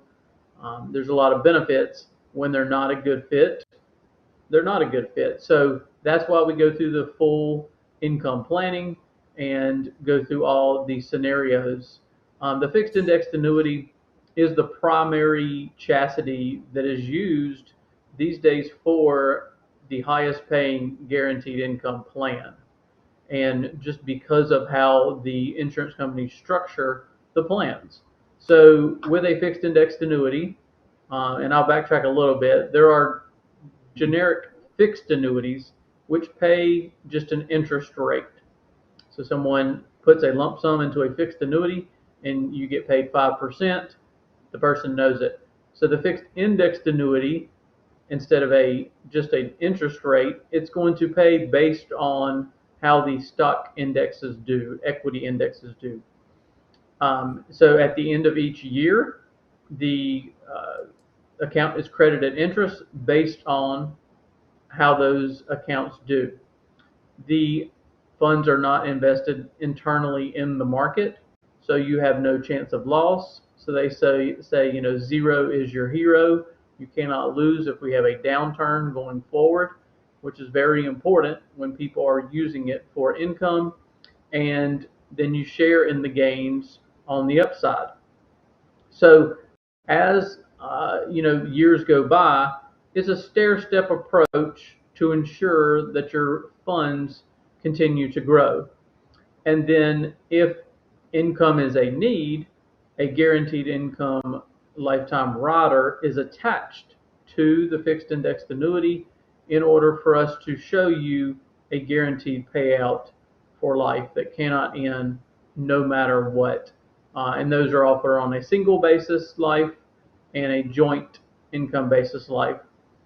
The death benefit is always attached to the beneficiary that the person chooses in the contract, and the accumulation value at the time of death is passed on to the person or trust that is placed in the application.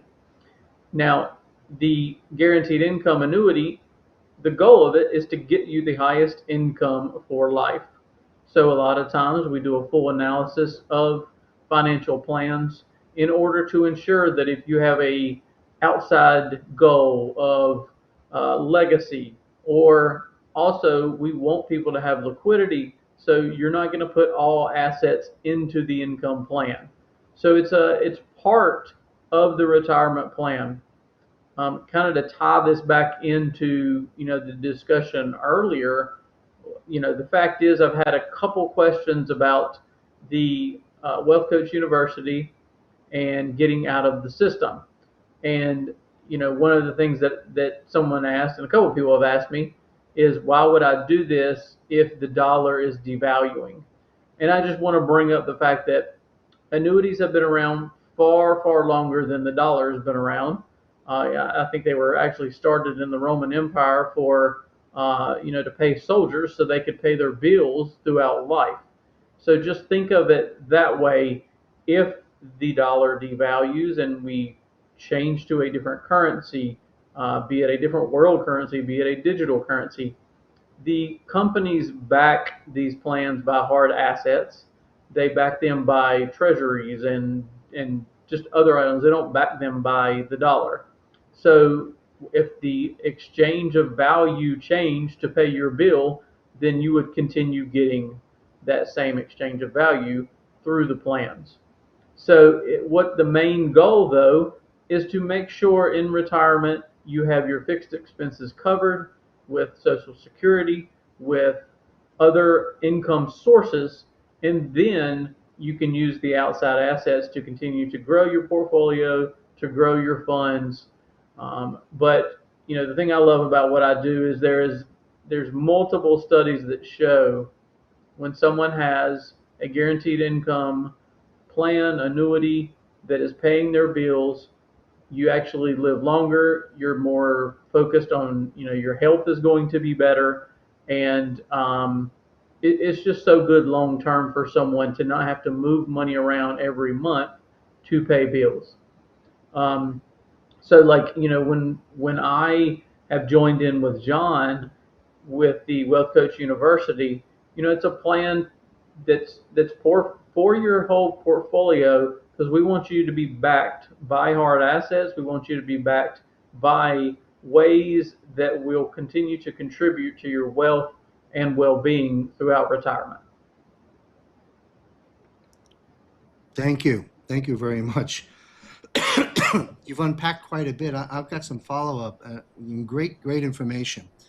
First off, again, to the attention of our viewers, Brandon is a licensed professional retirement planning specialist, housed out of North Carolina, and licensed throughout much of the country. So you're dealing with a regulated, governed, licensed professional. Number one. Number two, you mentioned fixed rate annuities early on. You pedaled back and said, showing the difference between just a standard fixed rate annuity versus the moving parts available in an indexed annuity. And would it be a fair statement to say, we've learned in our broadcast today that Kevin Warsh may be lowering interest rates, which is what the president wants. And if that happens, that's probably not good for a fixed rate annuity, because they're going to lower the rates and you're going to be locking in for 5 or 10 years at a low fixed rate.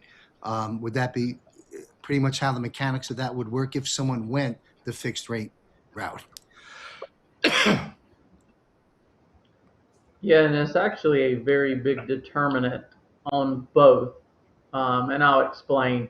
But yes, a fixed rate annuity, a lot of it is based on the 10-year Treasury, the federal funds rate. So in 2021, where we had 0% interest rates, the fixed annuity was paying very low amounts. Somewhat similar to CDs and money market funds, you can see it fluctuate with that as well.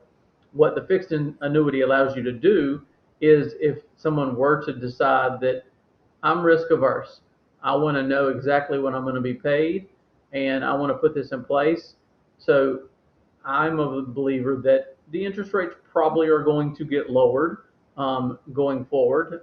They may not, but if they do, and someone does lock in 5+% for 5 years, that may be a smart move for someone.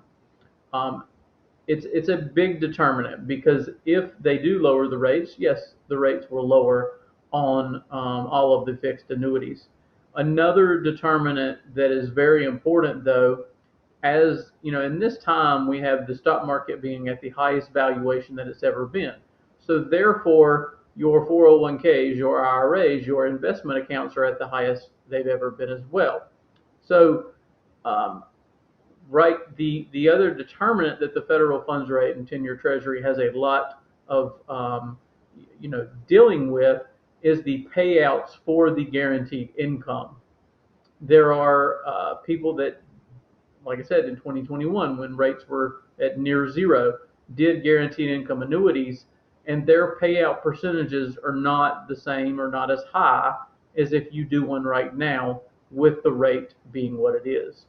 So it's kind of a dual time that is good to put something in place long term, because a lot of portfolios are doing well, and you're able to lock in higher rates, payout rates for life. The um, the indexes within a fixed indexed annuity also have caps or participation rates. And the rates also usually allow those to be higher as well.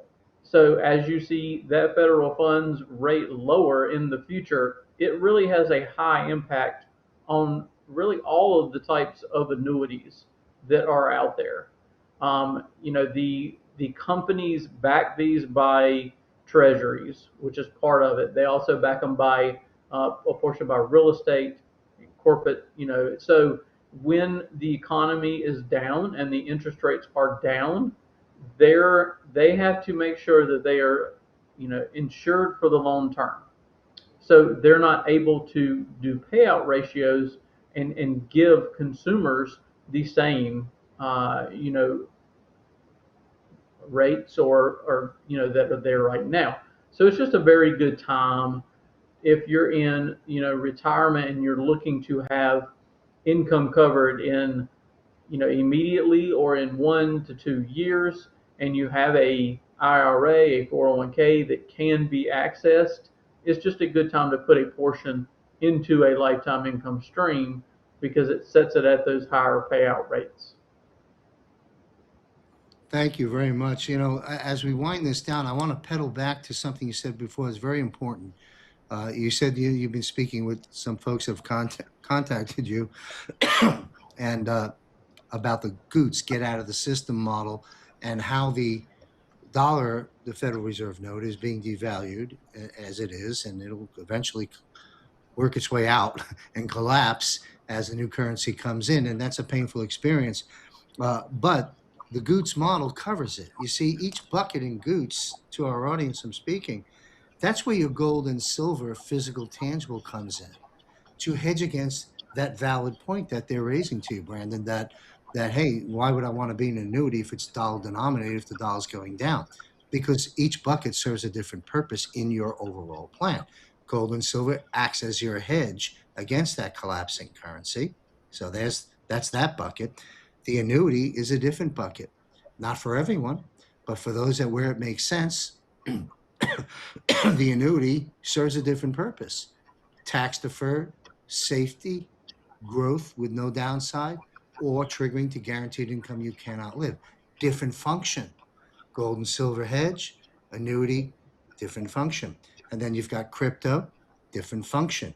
Real estate, not so good right now, but and later stocks and bonds will be a huge opportunity. But in closing here, because we're gonna break all this down and a whole lot more on the 8-part series, Strategies for Retirees, publishing the first episode next week.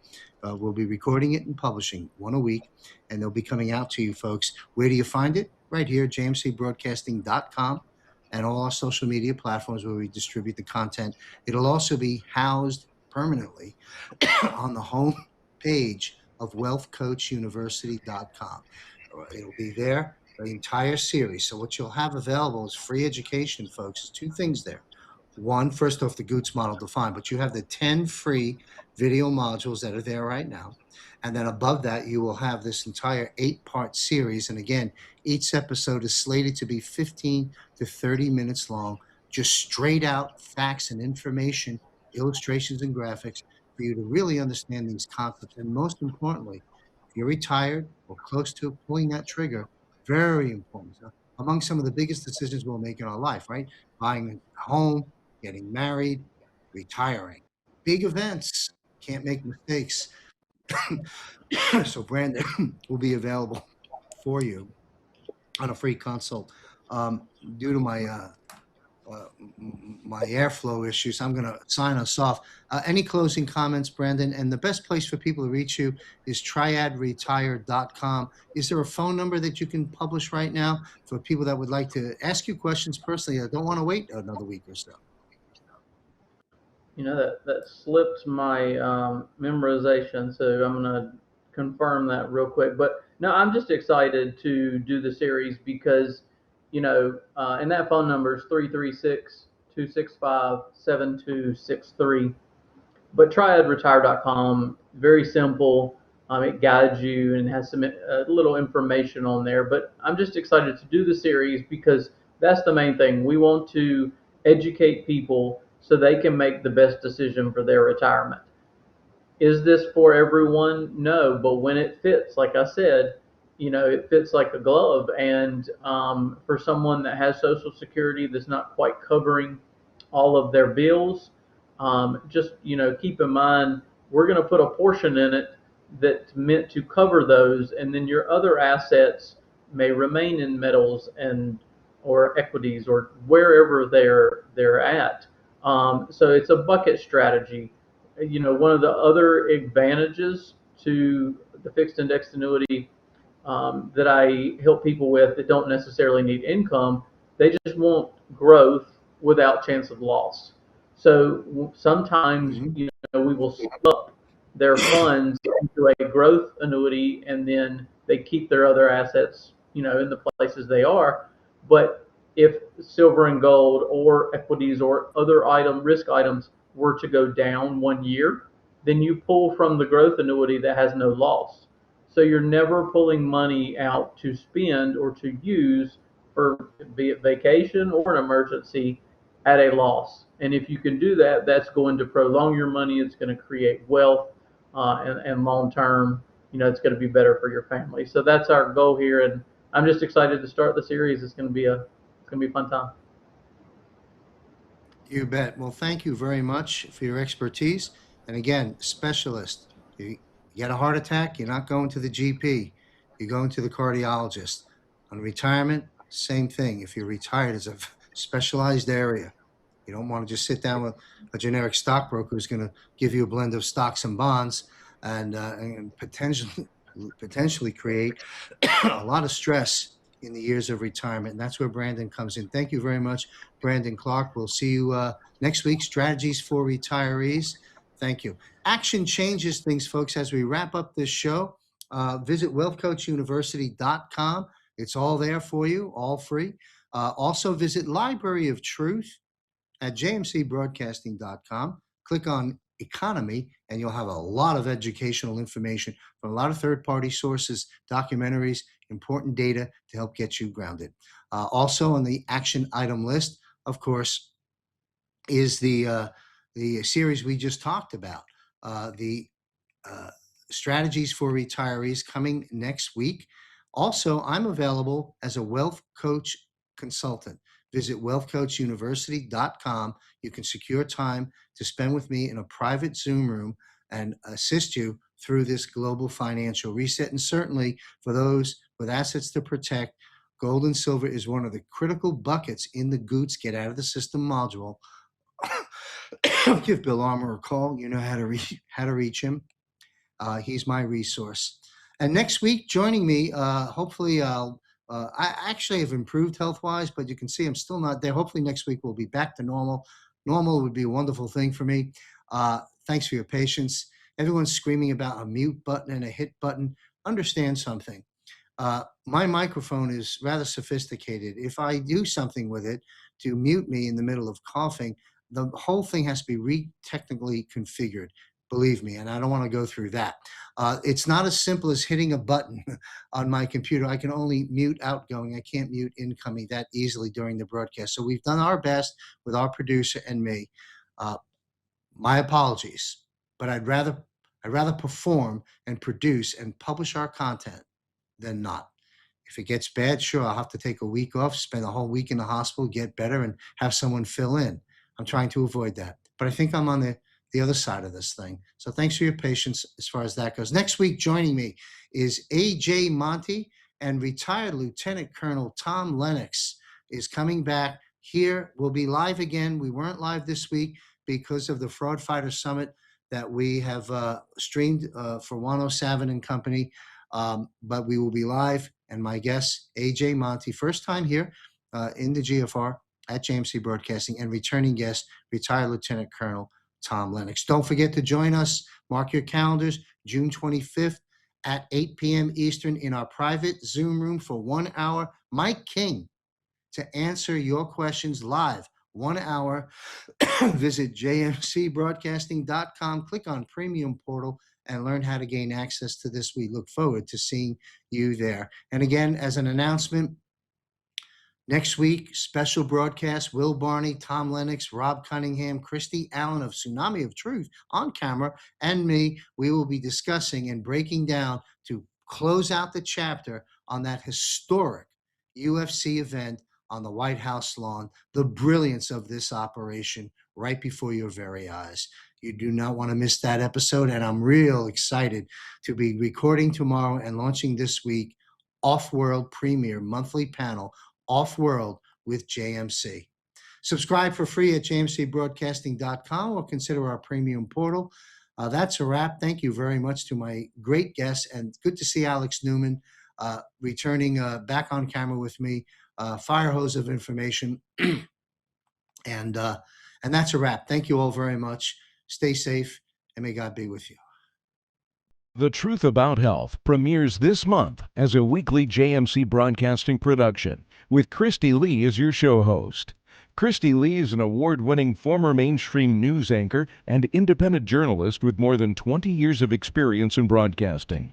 Honored as Best Anchor and Best Enterprise Reporting honors, she later anchored at a Fox affiliate in California before walking away from legacy media after witnessing its deepening lack of journalistic integrity and shift toward propaganda. Christy is a fearless voice for the voiceless and a staunch advocate for holding power accountable. She's been featured on Fox News, The Bongino Report, InfoWars, Lindell TV, and numerous independent platforms nationwide. She has interviewed high-profile figures including RFK Jr., Dr. Robert Malone, General Michael Flynn, Ron Paul, Carrie Lake, and many more. The Truth About Health premieres June 2026 as a weekly JMC Broadcasting production. This weekly broadcast features expert doctors, scientists, and healthcare professionals. We don't reject science, we go further in it. We go beyond symptoms, headlines, and hype, bringing you the truth about what actually heals the body. Thorough healthcare coverage, including new technologies, legislation, and justice, will also be addressed. Sign up for free at jmcbroadcasting.com and tune into The Truth About Health with Christy Lee, only on jmcbroadcasting.com.